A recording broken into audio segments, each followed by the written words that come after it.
ভাই আমরা ক্ষমতার জন্য আমরা জাতীয় সংসদে যাই নাই। এরকম ক্ষমতা তো আমাদের পূর্বপুরুষের ছিল। আমরা এরকম ক্ষমতার মসনদে বসার জন্য আমরা এই দেশের মানুষের কণ্ঠ হয়ে কথা বলার জন্য জাতীয় সংসদে গিয়েছি। আমাদের কথাগুলো যতদিন রায় না হবে, আমাদের দাবিগুলো যতদিন পূরণ করা না হবে, আমাদের আন্দোলন চলতে থাকবে, চলতে থাকবে। আমরা জাতীয় সংসদে আমরা জনগণের কণ্ঠ হয়ে কথা বলবো। আর যখনই রাজপথে ডাক আসবে, আপনাদের রাজপথ থেকে কথা বলতে হবে।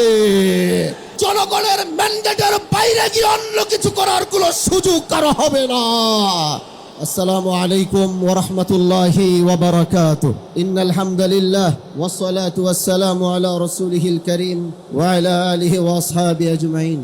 মুহতারাম হাজিরিন, আমরা একটু বসি, একটু শান্ত হই। মাঠের আশেপাশে অনেক মানুষ হয়তো গরমে কষ্ট হচ্ছে, তাদেরকে অনুরোধ করব, আপনাদের কষ্ট তো সব সময় হয় না, মাঝে মাঝে একটু কষ্ট দেওয়া হয়। এজন্য আজ এই গরমে যদি একটু কষ্ট হয়, আপনারা আশেপাশ থেকে প্রচুর মানুষ আশেপাশে রয়েছেন, তারা অবশ্যই মাঠে উপস্থিত হবেন। লম্বা দীর্ঘ কথা বলার জন্য দাঁড়াইনি, দাঁড়িয়েছে এক সত্য বলার জন্যে। যেই সত্য বলার জন্য এই দেশের মানুষ আমাদেরকে প্রতিনিধিত্ব করার জন্য জাতীয় সংসদে পাঠিয়েছে। আমরা বলেছিলাম আমরা ইনসাফ প্রতিষ্ঠা করব, আমরা বলেছিলাম আমরা ন্যায় প্রতিষ্ঠা করব। আর আমাদের এই আওয়াজগুলো, এই কথাগুলো এই দেশের মানুষ, আমার এলাকার মানুষ, তারা বিশ্বাস করেছিল এবং বিশ্বাস করে সেই শিবচরের মানুষ আমাকে ভোট দিয়ে আমাদেরকে জাতীয় সংসদে পাঠিয়েছে। মওলানা আল্লামা মামুনুল হক দামাত বারাকাতুহুম আমার উপর আস্থা রেখেছেন। আমার উপর আস্থা রেখে তিনি আমাকে এই দায়িত্ব পালন করার সুযোগ দিয়েছেন। ভাই আমরা ক্ষমতার জন্য আমরা জাতীয় সংসদে যাই নাই। এরকম ক্ষমতা তো আমাদের পূর্বপুরুষের ছিল। আমরা এরকম ক্ষমতার মসনদে বসার জন্যে আমরা ক্ষমতার মসনদে বসার জন্য জাতীয় সংসদে যাইনি। আমরা এদেশের মানুষের কণ্ঠ হয়ে কথা বলার জন্য জাতীয় সংসদে গিয়েছি। এজন্য যতদিন আমাদের কথাগুলো যতদিন রায় না হবে, আমাদের দাবিগুলো যতদিন পূরণ করা না হবে, আমাদের আন্দোলন চলতে থাকবে, চলতে থাকবে।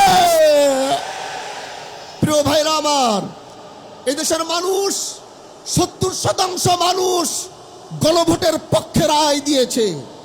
70% মানুষ জুলাইয়ের পক্ষে রায় দিয়েছে। এজন্য এদেশের জনগণের ম্যান্ডেটের বাইরে গিয়ে অন্য কিছু করার কোনো সুযোগ কারো হবে না।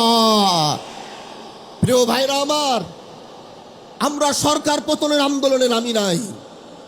এটা কোনো সরকার পতনের আন্দোলন আর সমাবেশ নয়। সংসদে বুঝাবার চেষ্টা করেছি, হয়তো বুঝতে পারছেন না বলে আজ জনগণ ময়দানে নেমেছে বুঝাবার জন্য। এজন্য আমরা চাই সরকার এটা বুঝবে, জুলাইকে ধারণ করবে, গণভোটের রায়ের পক্ষে সরকারও থাকবে, এটা আমাদের চাওয়া।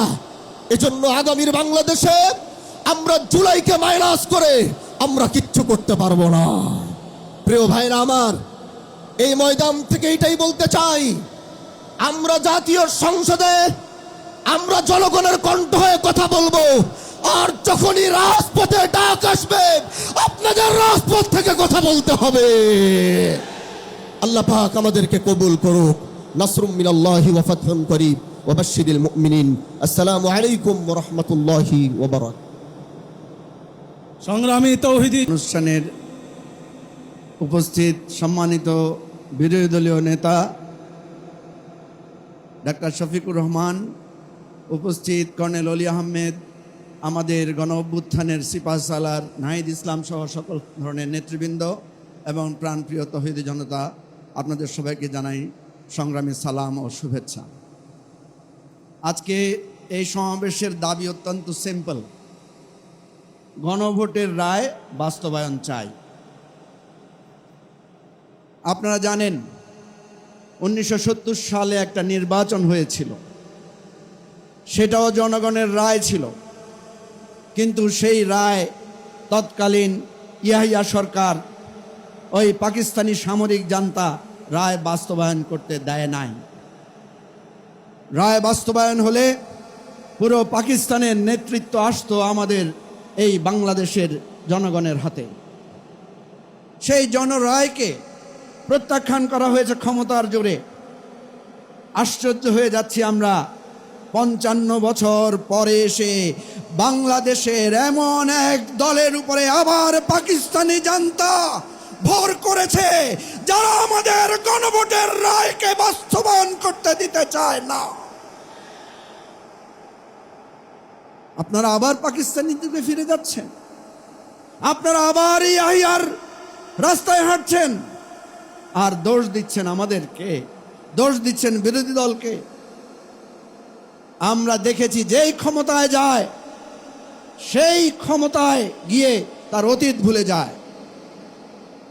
আজকে প্রধানমন্ত্রীর বক্তব্য দেখেন, আগের বক্তব্য দেখেন, স্বরাষ্ট্রমন্ত্রীর আগের বক্তব্য, বর্তমান বক্তব্য দেখেন, তাদের নেতাদের আগের বক্তব্য, বর্তমান বক্তব্য দেখেন।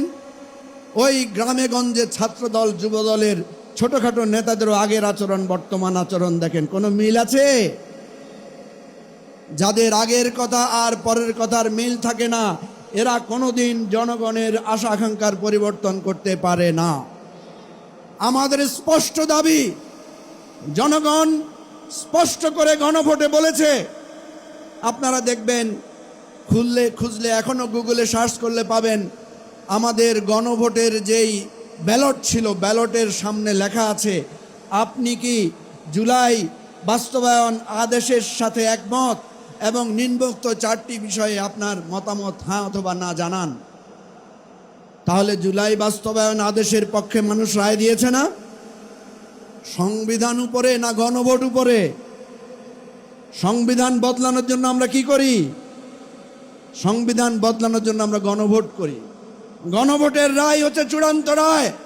সুতরাং গণভোটের মাধ্যমে বাংলাদেশের মানুষ নতুন রাজনৈতিক বন্দোবস্তের যে ঘোষণা দিয়েছে, যদি সেই রায় বাস্তবায়ন করা না হয়, আবার 71-এর মতো মুক্তিযুদ্ধ হবে, আবার সংগ্রাম হবে, লড়াই হবে, জীবন দিয়ে বাংলাদেশকে নতুন রাজনৈতিক বন্দোবস্তে আমরা প্রতিষ্ঠা করব। এটাই আজকের গণসমাবেশের প্রতিজ্ঞা। খোদা হাফেজ, বাংলাদেশ জিন্দাবাদ। আসসালামু আলাইকুম রহমতুল্লাহ। সংগ্রামী জনতা, এই পর্যায়ে বক্তব্য নিয়ে আসছেন বাংলাদেশ আবার গণভোটের রায় বাস্তবায়নের দাবিতে বাংলাদেশ খেলাফত মজলিস কর্তৃক আয়োজিত আজকের এই সমাবেশের মোহতারাম সভাপতি, উপস্থিত জাতীয় সংসদের বিরোধী দলীয় নেতা, উপস্থিত জাতীয় সংসদের বিরোধী দলীয় চিফ হুইপ, জাতীয় নেতৃবৃন্দ, সংগঠনের নেতৃবৃন্দ, সাংবাদিক ভাইয়েরা, উপস্থিত দেশপ্রেমিক ভাই বন্ধুগণ, আমি বক্তব্য দীর্ঘায়িত করব না। আমি শুধু একটি কথা বলবো, নির্বাচনের আগে আজকের প্রধানমন্ত্রী বিভিন্ন জায়গায় বক্তব্যে বলেছিলেন যে গণভোটে হ্যাঁ ভোট দিবেন, কিন্তু নির্বাচনের পরে উনি দেখলেন যে গণভোটের রায় যদি বাস্তবায়ন করা যায় তাহলে তার দুর্নীতি করা যাবে না। যদি গণভোটের রায় বাস্তবায়ন করা যায় তাহলে বিচার বিভাগকে তো নিজের ইচ্ছা মতো পরিচালনা করা যাবে না। যদি গণভোটের রায় বাস্তবায়ন করা হয় তাহলে নির্বাচনে ইঞ্জিনিয়ারিংয়ের মাধ্যমে নিজের ব্যক্তিদেরকে বিজয়ী করা যাবে না। যদি গণভোটের রায় বাস্তবায়ন করা হয় তাহলে ব্যাংক লুটপাট করার যে মিশন সেটা বাস্তবায়ন করা যাবে না। তাই ক্ষমতায় এসে তারা গণভোটের রায় যেন বাস্তবায়ন না হয় সেই ব্যবস্থা গ্রহণ করেছেন। মাননীয় প্রধানমন্ত্রী, আপনি মনে রাখুন, 70% ভোটার যেখানে গণভোটের পক্ষে রায় দিয়েছেন, যেদিন তারা রাজপথে নেমে আসবেন পালাইবার রাস্তা পাবেন না, পাবেন না, পাবেন না। তাই অনতিবিলম্বে গণভোটের রায় বাস্তবায়ন করার ব্যবস্থা গ্রহণ করুন, জুলাই সনদ বাস্তবায়নের ব্যবস্থা করুন। আপনারা ক্ষমতায় থাকেন সেটাতে আমাদের কোনো আপত্তি নাই, কিন্তু ইনসাফ ভিত্তিক রাষ্ট্র, দুর্নীতি মুক্ত রাষ্ট্র প্রতিষ্ঠা করার যে জুলাইয়ের স্বপ্ন সেটা বাস্তবায়ন করতে হবে। শুধু হাসিনার পরিবর্তে তারেক রহমান আসবে, এই জন্য জুলাই বিপ্লব হয় নাই। সবাইকে আগামী দিনে সংগ্রামের আহ্বান জানিয়ে আমার বক্তব্য এখানে শেষ করছি। আল্লাহ হাফেজ। বাংলাদেশ জিন্দাবাদ। বাংলাদেশ খেলাফত মজলিস জিন্দাবাদ।